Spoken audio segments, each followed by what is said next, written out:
이제 9월에 들어서서 오늘이 벌써 이제 5일입니다. 그래서 9월 2일이 시작일인데 9월 2일에 바로 이제 의회가 시작되어서 오늘 우리 9월 조회를 하고 있습니다. 아까 말씀드린 대로 이제 8월 한 달 참으로 많은 기후 조건들을 극복하면서 함께 지내왔습니다. 그러면서 이제 우리 혁신교육 재충전을 위해서 애써왔고요. 그러면서 교원, 또 전문직, 일반직 할 것 없이 또 연수도 다양하게 펼쳐졌습니다. 그런 가운데 8월 달에 특기할 만한 사안이 하나 있죠. 그래서 8월 22일인데 그때 동북삼성 조선족 우리 학생들의 한국문화 체험 방문이 있었습니다. 방문이 있고 그날 바로 부모와의 상봉 행사가 있었습니다.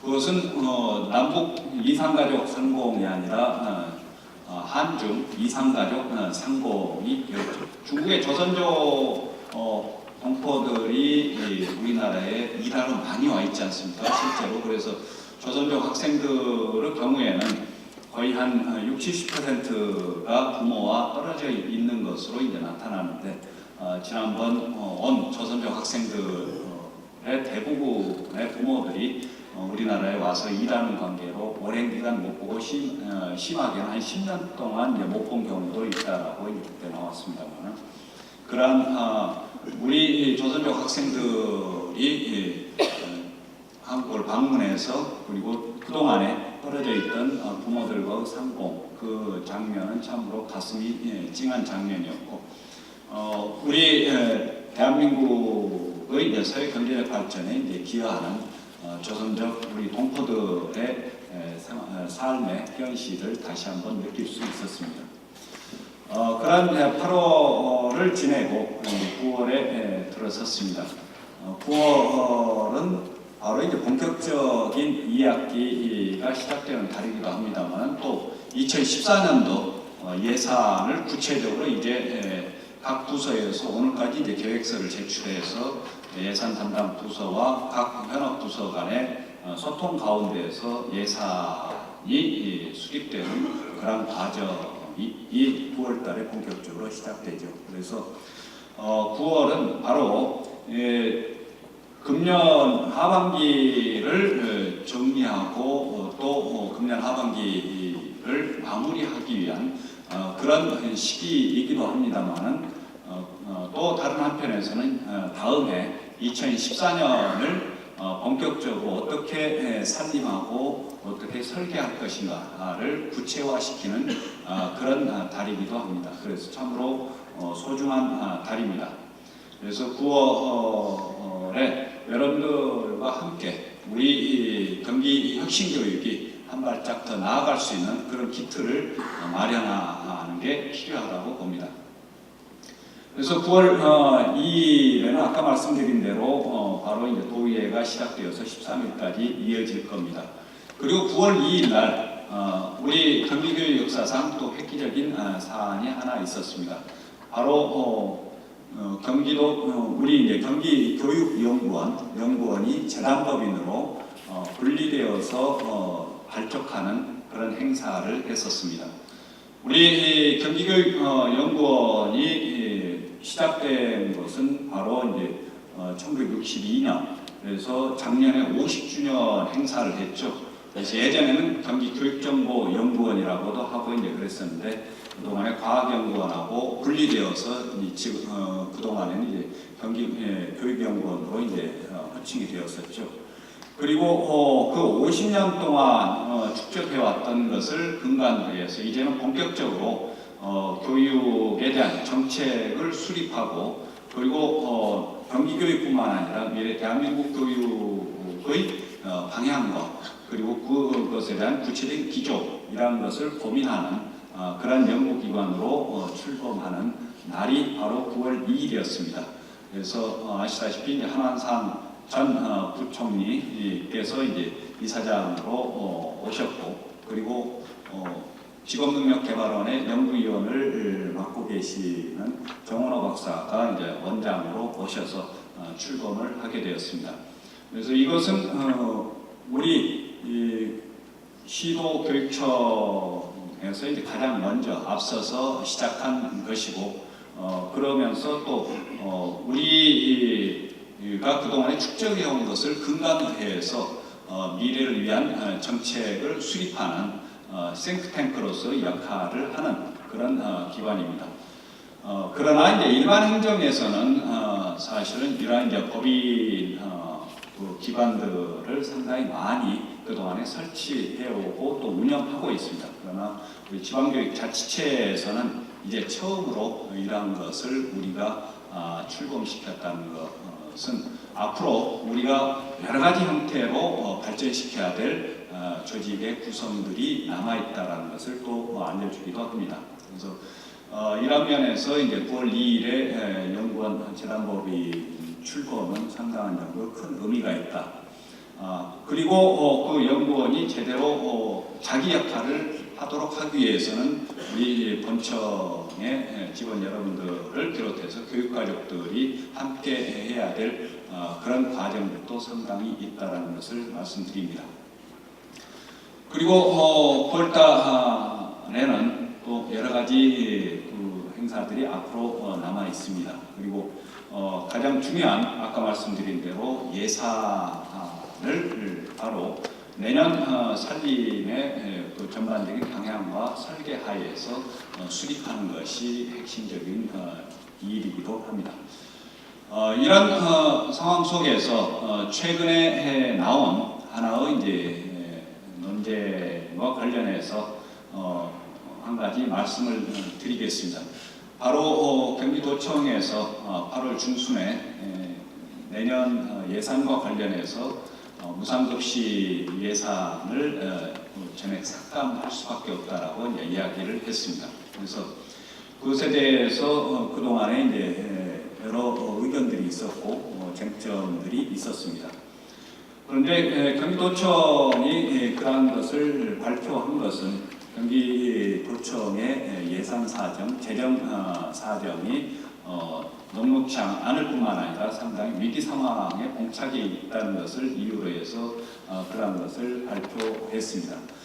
발표하자마자 바로 여러 가지 해석들이 나왔습니다. 그것의 정치적인 함의가 무엇이냐 하는 것도 나왔습니다. 그러나 이제 저희로 봐서는 그것의 의미를 경기교육의 입장에서 파악하고 판단해야 되는 게 우리가 가져야 될 입장입니다. 그래서 경기도청에서 그렇게 무상급식 예산을 삭감하겠다고 한 말 자체에 사실은 약간 오해가 있습니다. 경기도청은 그동안에 이 급식 관련 예산을 세우면서 무상급식이라는 용어를 한 번도 공식적으로 쓴 적이 없습니다. 2011년부터 시작된 급식 관련 예산을 수립할 때 친환경 급식이란 용어를 썼습니다. 친환경 급식 보조, 그것도 우리 경기도 교육청, 본청이나 지역교육청 또 학교에다 직접 보조하는 것이 아니라 바로 친환경 농산물과 축산물 생산업자에게 지원하는 형식으로 시작했고 지금도 그렇게 하고 있습니다. 따라서 경기도청은 예산 수립 때 그리고 예산 항목에 무상급식이라는 용어는 없습니다. 그리고 그것이 이제 계속 발전을 해서 작년에는 이제 400억 수준, 금년에는 이제 800억 남짓 수준인데 이것 자체 속에는 지금 정확히 말하면 이제 874억의 예산이 수립되어서 금년에 운영되는데 874억 속에는 바로 이제 친환경 농축산물 업자에게 지원하는 게 531억, 그리고 학교 밖 어린이 급식 지원, 학교 밖 어린이들 급식 지원이 187억, 그리고 지자체에 이제 그 여러 가지 행사로 지원하는 급식 관련 행사로 지원하는 게 55억, 그리고 그야말로 이제 지자체를 통해서 급식 경비를 지원하는 게 99억 이렇게 구성되어 있습니다.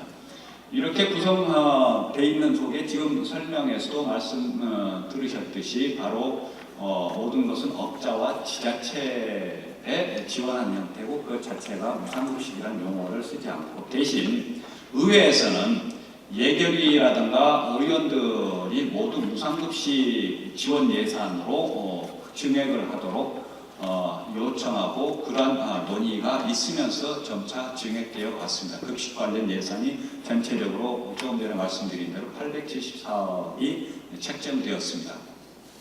그래서 아까 말씀드린 대로 도청에서 8월 중순, 8월 19일입니다만은 8월 중순부터 이야기한 무상급식 예산 삭감은 본인들이 그동안에 쓰던 용어하고는 다르다 하는 것을 한번 생각해보고 그러면서 이렇게 그동안에 쓰던 용어가 아닌 무상급식이라는 용어를 쓴 함의가 뭐냐 그것의 배경이 뭐냐 하는 것을 여러 가지로 또 추측할 수 있습니다. 그러나 그것은 여기서는 생략하겠습니다. 그리고 이러한 것을 계기로 해서 우리가 그동안에 무상급식을 필두로 해서 보편적 교육복지를 어떻게 해왔는가 하는 것을 간단히 한번 훑어보겠습니다. 여러분 모두 함께 같이 만든 것입니다만은 바로 2009년 제가 일을 시작하면서 제가 공약으로 제시했던 이제 무상급식을 실시하기 위해서 당시에 2009년 5월에 제출했던 추경 3,650억의 2차 추경에 바로 무상급식 예산 171억을 게재했는데 그 171억을 당시에 있었던 도교육위원회에서 85 반을 깎고 또 도의회에서 반을 마저 깎아서 완전히 삭감시켰습니다. 그래서 무상급식이 제대로 이제 되지 않다가 본예산 때 본예산 2010년 본예산 수립 때 바로 이제 농어촌 학생들에 대한 무상급식과 도시학생 5, 6학년 무상급식 양쪽을 제시했는데 도시학생 5, 6학년 것은 제외시키고 농어촌 학생들 무상급식만